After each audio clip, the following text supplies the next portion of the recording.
नमस्कार दोस्तों, मैं मनोज त्रिवेदी हिंदी चेस वीडियो में आप सभी का स्वागत करता हूं। घर पे रहिए, स्वस्थ रहिए, चेस सीखिए और चेस खेलिए। तो दोस्तों, पहले जो 9 लेसन आपने देखे हैं उनमें मैं आपको काफ़ी सारे रूल्स बता चुका हूं, समझा चुका हूं और जो स्पेशल रूल्स था वो भी बता चुका हूं। जो कमेंट्स आए थे उनके भी आंसर दिए हैं। तो उम्मीद करता हूँ वो सारे लेसन आपको अच्छे से समझ में आए होंगे। और अगर आपको कुछ समझ में नहीं आया हो तो आप कमेंट्स के थ्रू मुझसे पूछ सकते हैं और मैं आपको रिप्लाई नेक्स्ट वीडियो में दे दिया करूँगा।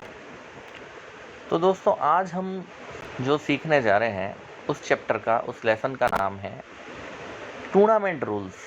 आपको टूर्नामेंट में कौन से रूल्स फॉलो करने पड़ेंगे, क्योंकि जब आप टूर्नामेंट खेलोगे तो वो जो रूल्स हैं वो आपको फॉलो करने ज़रूरी होंगे, कंपलसरी होंगे। तो सबसे जो पहला रूल्स है टूर्नामेंट का वो ये है touch and move rules. Touch and move rules में क्या होता है दोस्तों? टच एंड मूव का मतलब होता है आप जिस पीस को टच करेंगे आपको वही पीस चलना फोर्स होगा, ज़रूरी होगा। इसलिए मैं आपसे कहता हूँ कि आप टूर्नामेंट के दौरान, ड्यूरिंग द गेम, जब आपका गेम चल रहा हो उसके दौरान आपको बहुत सोच समझ के किसी भी पीस को टच करना है। 10 बार सोचिए फिर आप किसी पीस को टच कीजिए, जल्दबाजी बिल्कुल मत कीजिए। तो टच एंड रूल्स आपको कैसे फॉलो करना है उसको आप ध्यान से देखिएगा और बोर्ड पे समझिएगा। जैसे आपने इस E2 वाली पॉन को टच किया, अब आपने उसको चल दिया 2 स्टेप, लेकिन आपने उसको अभी छोड़ा नहीं है, तो आप चाहें तो उसको 1 स्टेप भी रख सकते हैं। आपने 1 स्टेप चलकर उसको छोड़ दिया है, अपना हाथ उस पॉन से हटा लिया है, फिर उसमें कोई चेंजेज नहीं हो सकता है। वो आपका मूव जो होगा कंप्लीट हो गया है, तो अब उसमें कोई चेंजेस नहीं होगा। ब्लैक से आपने चलाया जैसे ये 2 स्टेप पॉन, अभी तक आपने इस पॉन को पकड़ के रखा हुआ है, तो आप चाहे तो इसको 1 भी चल सकते हैं। लेकिन जैसे ही आपने 2 स्टेप पे छोड़ दिया फिर आप उसमें कोई चेंज नहीं कर सकते हैं। जैसे आपने इस बिशप को उठा के यहाँ रखा, अभी तक आपने इस बिशप को हाथ में पकड़ के रखा हुआ है और आपको दिख गया है कि ये इस पॉन से कैप्चर हो रहा है। जो पॉन G7 पे रखा हुआ है उस पॉन से कैप्चर हो रहा है। अभी तक आपने उसको नहीं छोड़ा है, तो आप उसको उठा के यहाँ, यहाँ, यहाँ कहीं पर भी रख सकते हैं, लेकिन चलना आपको इस बिशप को ही पड़ेगा। तो दोस्तों, ये होता है टच एंड मूव रूल्स। दूसरा जो रूल्स है उसको भी ध्यान से समझिएगा, ठीक से समझिएगा। वो होता है कि अगर आपकी टर्न है और आपको लग रहा है कि आपका कोई पीस सही से नहीं रखा हुआ है, बोर्ड पे टेढ़ा रखा हुआ है, तिरछा रखा हुआ है, उल्टा रखा हुआ है, तो आप उसको ठीक करने जा रहे हैं, सही से रखने जा रहे हैं। तो उससे पहले आप अपने ओपोनेंट को एडजस्ट बोलिएगा। ये एडजस्ट बोलना बहुत ज़रूरी है दोस्तों, क्योंकि आप बिना एडजस्ट बोले अगर किसी पीस को टच करेंगे तो आपका opponent touch and move rules का क्लेम कर सकता है और करेगा, और फिर आपको वही पीस चलाना पड़ेगा जो आपने एडजस्ट करने के लिए जिस पीस को हाथ लगाया है। और अगर वो पीस नहीं चल सकता है, जैसे आपने इस पोजीशन में वाइट के इस बिशप को टच कर दिया जो C1 पे रखा हुआ है, और अब ये नहीं चल सकता है क्योंकि ये इधर से भी ओपन नहीं है और इस तरफ से भी ओपन नहीं है, ये किसी भी तरफ से नहीं चल सकता है, तो ये जो आपकी गलती होगी वो इल्लीगल मूव में काउंट होगी दोस्तों। इसलिए आप किसी भी पीस को टच करें, ठीक करने के लिए टच करें, तो एडजस्ट ज़रूर बोलें, उसके बाद में उस पीस को टच करें। तो ये था टूर्नामेंट का दूसरा रूल दोस्तों। टूर्नामेंट का तीसरा रूल्स होता है आपको नोटेशन लिखना बहुत ज़रूरी होगा, और ये आपके खुद के लिए बेनिफिट होगा, किसी और के लिए बेनिफिट नहीं होगा। नोटेशन लिखने से आप कोई भी क्लेम कर सकते हो। जैसे कुछ रूल्स ऐसे होते हैं जिसमें ड्रॉ हो सकता है, लेकिन वो डिपेंड करेगा कि आपने नोटेशन लिखा है कि नहीं। जैसे एक रूल्स होता है 50 मूव रूल्स। अगर एंडिंग में आपके अपोनेंट के पास एक क्वीन है और एक किंग है और आपके पास सिर्फ किंग है, तो उस कंडीशन में अगर वो 50 मूव तक चेकमेट नहीं कर सकता है तो वो गेम ड्रॉ हो जाएगा। लेकिन आपको इस बात का क्लेम करने के लिए आपके पास नोटेशन लिखा हुआ होना चाहिए। अगर आपके पास नोटेशन नहीं लिखा हुआ होगा तो आपको क्या पता चलेगा कि उसके 50 मूव कंप्लीट हुए हैं या नहीं हुए हैं। तो इस रूल्स को फॉलो करने के लिए आपके पास नोटेशन लिखा हुआ ज़रूरी है। दूसरा ये रूल्स है कि ये गेम जो होते हैं चेस के, वो बहुत लंबे चलते हैं। जैसे कोई कोई गेम 3-4 घंटे भी चलता है। स्टैंडर्ड फॉर्मेट में 130 + 130 आवर्स दोनों अपोनेंट के पास होते हैं और 30 सेकंड इंक्रीमेंट होता है, तो एक गेम 4 घंटे चल सकता है। 4 घंटे तक एक ही जगह पे बैठना तो पॉसिबल नहीं है, किसी को उठना भी पड़ सकता है, पानी पीने के लिए उठना पड़ सकता है, वॉशरूम जाने के लिए जाना पड़ सकता है। तो उस दौरान आपके पीसेस के साथ छेड़खानी ना हो, इसके लिए भी नोटेशन का लिखा हुआ होना ज़रूरी है। अगर आपके पीसेस के साथ आपका अपोनेंट कोई छेड़खानी करेगा तो आप नोटेशन के अकॉर्डिंग उस पर क्लेम कर सकते हैं। अगर आपके पास नोटेशन नहीं लिखा हुआ होगा तो आप उसका भी क्लेम नहीं कर सकते हैं, क्योंकि इसमें एक साथ बहुत सारी टेबलें लगती है और हर टेबल पे आर्बिटर का होना नहीं होता है। हर टेबल पे एक आर्बिटर नहीं होता है जो आपका ध्यान रख सके, इसलिए उस अकॉर्डिंग भी नोटेशन लिखा हुआ होना बहुत ज़रूरी है दोस्तों। एक होता है परपेचुअल चेक, जिसमें अगर सेम चेक, वो मैं आपको बोर्ड पे भी समझाऊंगा कि ऐसा कब होता है। जैसे एक कंडीशन होती है दोस्तों, मैं आपको बोर्ड पे समझा देता हूँ।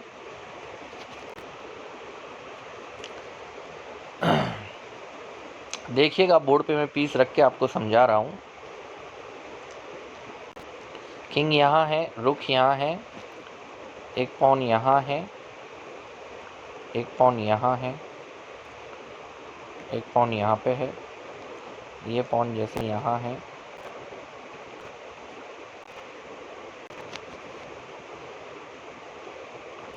इस तरह से है। और वाइट के, ब्लैक के पास और भी बहुत सारे पीसेज है, जैसे क्वीन यहाँ है, रुक यहाँ है, बिशप यहाँ है, नाइट यहाँ है, पॉन है यहाँ पे, पॉन है यहाँ पे, पॉन है। ब्लैक के पास किंग है, क्वीन है, बिशप है,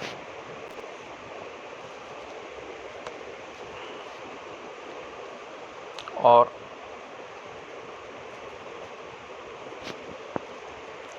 पॉन है, पॉन है। अब देखिएगा दोस्तों, वाइट की जो कंडीशन है वो ब्लैक से बहुत वीक है। वाइट के पास सिर्फ 12 वैल्यू के पीसेज है, जबकि ब्लैक के पास बहुत सारी वैल्यू के पीसेज है। 2 रुख भी है, एक क्वीन भी है, बिशप भी है, नाइट भी है, इतने सारे पीसेज है। इसके अकॉर्डिंग वाइट की गेम बहुत लूज़ है, उसका हारना डिसाइडेड है। लेकिन अभी इस कंडीशन में अगर वाइट का मूव है तो वाइट ये चेक लगाएगा। अब देखिए दोस्तों, इस पॉन से इस क्वीन को कैप्चर नहीं किया जा सकता है, बिकॉज ये जो पॉन है वो पिन हो रखा है इस वाइट बिशप से, जो रखा हुआ है B3 पे। तो इस वाइट बिशप से ये पॉन पिन हो रखा है, इस पॉन से इस क्वीन को कैप्चर नहीं किया जा सकता है। तो ब्लैक के पास अब क्या फोर्स मूव रह जाता है, किंग को H8 पे बैठना। ठीक है दोस्तों, तो अब ब्लैक को किंग H8 पे ही बैठना पड़ेगा। अब वाइट जो है वापस लगाएगा क्वीन H6 से चेक। अभी देखिए दोस्तों, ब्लैक को कहाँ बैठना पड़ेगा, वापस G8 पे।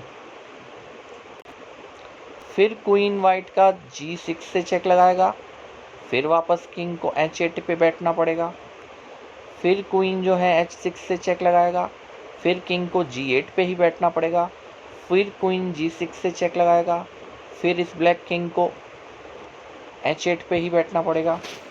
इस तरह से 3 बार अगर सेम चेक क्वीन g6 से और h6 से लगाता है और ब्लैक के पास दूसरा कोई ऑप्शन नहीं रहता है कि वो इस चेक से बच पाए, और वाइट जो है वो मेट भी नहीं कर पा रहा है, वो सिर्फ चेक कर पा रहा है, लेकिन वाइट को ऐसा करना फोर्स है। नहीं तो अगर इस गेम को बिना चेक लगाए कोई दूसरा मूव किए वाइट अगर उसे कंटिन्यू करता है तो वाइट के हारने के चांसेस लगभग तय है, क्योंकि वाइट के पास सिर्फ 2 पीसेज है और ब्लैक के पास 5 पीसेज है।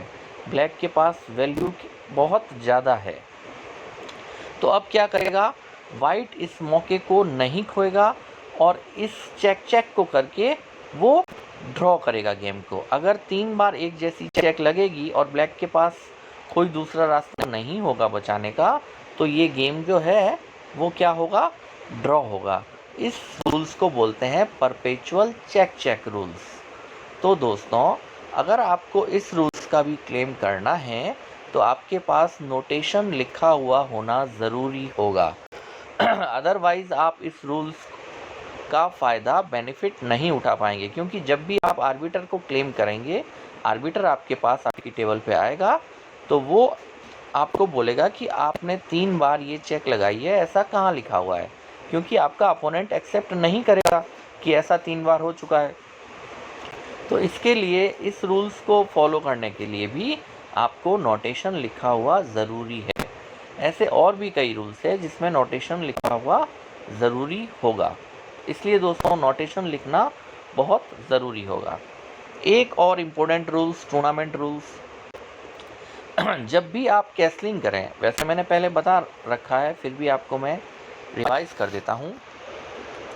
मेरे पास एक कमेंट भी आया था कि कैसलिंग करना क्यों ज़रूरी है। मैंने जब आपको कैसलिंग के बारे में सिखाया था तभी मैंने बताया था कैसलिंग करना इसलिए ज़रूरी है क्योंकि उससे आपका जो किंग है वो सेफ मोड में आ जाता है, सेफ हो जाता है, और आप किंग को बचाने के लिए ही चेस खेलते हैं। किंग जब आपका फंस जाएगा, चारों तरफ से घिर जाएगा, जब उसको चलने के लिए कोई स्क्वाड नहीं रहेगा तो आप गेम हार जाएंगे।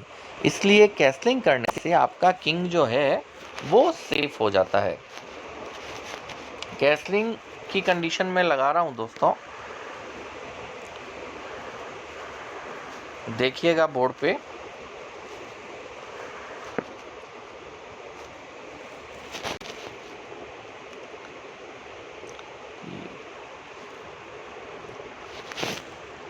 आप E to H की तरफ शॉर्ट कैसलिंग कर सकते हैं और E to A की तरफ लॉन्ग कैसलिंग कर सकते हैं। अभी आप दोनों तरफ कैसलिंग कर सकते हैं, लेकिन आप जब भी कैसलिंग करें, कैसलिंग के पहले तो बेनिफिट क्या है वो सुन लीजिए।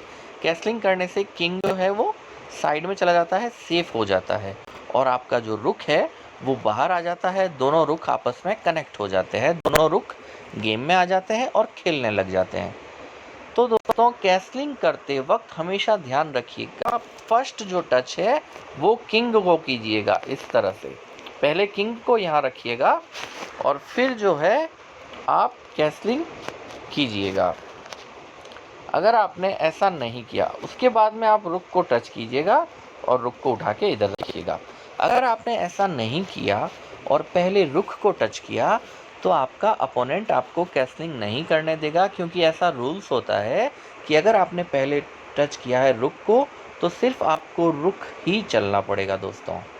इसलिए याद रखिएगा, कैसलिंग करते वक्त जो पहले टच करना है, जो फर्स्ट टच करना है, वो किंग को टच करना है। अच्छा, नोटेशन लिखते वक्त ऐसा नहीं होगा कि आपको सिर्फ अपने ही मूव लिखने हैं, नो, आपको दोनों के मूव लिखने पड़ेंगे, अपने भी मूव लिखने पड़ेंगे और आपके अपोनेंट के मूव भी लिखने पड़ेंगे। नोटेशन का एक और फ़ायदा है दोस्तों कि अगर आप कोई गेम लॉस कर जाते हैं तो बाद में आपको उस गेम का एनालाइज करना है, तो आप उस नोटेशन के आधार पर अपने गेम का एनालाइज कर सकते हैं कि आपने कहाँ गलती की थी, क्योंकि आपको पूरा गेम तो याद रहने वाला है नहीं दोस्तों। इसलिए नोटेशन इस कारण भी नोटेशन ज़रूरी होता है कि आप अपने गेम को अच्छे से बाद में एनालाइज कर सके और जो गलती आपने गेम में की है वो दोबारा नहीं करें। एक रूल्स होता है दोस्तों चेस में कि आपका जब भी गेम ख़त्म हो जाए, आपको स्कोर शीट मिलती है जहाँ पे आपको नोटेशन लिखना होता है। तो अगर वाइट विन करता है तो वहाँ पे आपको लिखना है रिजल्ट में 1-0। अगर ब्लैक विन करता है तो आपको लिखना है 0-1। और अगर गेम ड्रॉ होता है तो आपको लिखना है हाफ हाफ। ये तीनों काम जैसा भी रिजल्ट होता है वो आपको लिखना है वहाँ पे। और स्कोर शीट पे और भी काफ़ी सारे कॉलम होंगे जिसमें आपका नाम होगा, आपके अपोनेंट का नाम होगा। वाइट में आपको वाइट लिखा हुआ होगा, उसमें आपको अपना नाम लिखना है। ब्लैक में आपको अपने अपोनेंट का, जैसे भी आपके पास पीस है आपको वहाँ पे अपना नाम भरना है, डेट डालना है, टेबल नंबर डालना है और गेम ख़त्म होने के बाद रिज़ल्ट डालना है। और वहाँ पे सिग्नेचर के कॉलम भी होंगे जहाँ पे आप दोनों को सिग्नेचर करने हैं। और जहाँ पे भी टूर्नामेंट में आपको बताया जाए वहाँ पे आपको स्कोर शीट जमा करवाना है और आपको अपना रिज़ल्ट लिखवाना है दोस्तों। तो ये कुछ टूर्नामेंट रूल्स होते हैं दोस्तों। बाकी जो टूर्नामेंट में आपको अप्लाई करने हैं जैसे इलीगल मूव वो मैं आपको बता चुका हूँ, N% रूल्स वो मैं आपको बता चुका हूँ, स्टेलमेट रूल्स वो मैं आपको बता चुका हूँ। तो ये सारे रूल्स जो होते हैं वो आपको टूर्नामेंट में स्ट्रिक्टली फॉलो करने पड़ते हैं। अब आपको टूर्नामेंट में चेस क्लॉक भी रखी जाती है आपके गेम में। आपको उसका कैसे यूज करना है वो आपको मैं नेक्स्ट वीडियो में समझाऊंगा और उसके क्या क्या रूल्स होते हैं यूज़ करने के वो मैं आपको नेक्स्ट वीडियो में समझाऊंगा दोस्तों। उम्मीद करता हूँ कि ये टॉपिक आपको अच्छे से समझ में आया होगा और इसमें कोई दिक्कत नहीं रही होगी। अगर आपको ये वीडियो अच्छा लगा हो तो इसको शेयर कीजिए, लाइक कीजिए और सब्सक्राइब कीजिए दोस्तों। थैंक यू, धन्यवाद, गुड बाय।